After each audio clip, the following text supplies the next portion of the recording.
you have to think about is how do you make sure there is a real original voice. You're exploring something new, a new story world in that story, which would make a producer say, "Yeah, I don't get that from my usual writers, so they want to have a meeting with you." So I see the advantage of ChatGPT much more sort of as, let's say, an educational tool to understand where that middle of the road is, what the industry requires. So when we at the moment, and lots of broadcasters and film funding organizations agree that it is a problem that most screenwriters who live off their screenwriting, certainly in the UK, look like me. They look white, gray, 50s, 60s, and so on, and that we need a wider range of voices. If we want to have exciting film and television, we need a wider range of voices. The problem, of course, is that a lot of people from this wide range don't have access to that kind of education. What some sociologists have called cultural capital, that you get when you grow up in a house where last night's movie is being discussed at the breakfast table, and you know all the right words and you know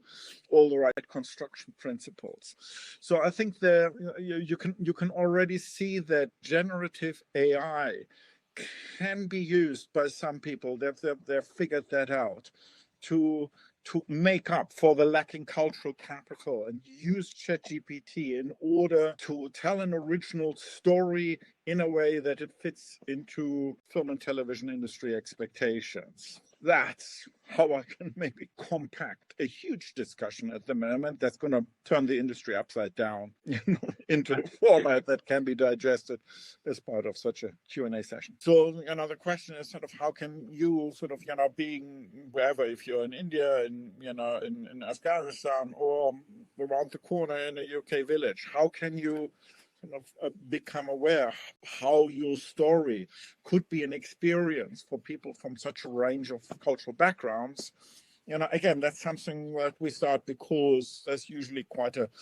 range of people, a range of voices in these groups, and that then helps to, let's say,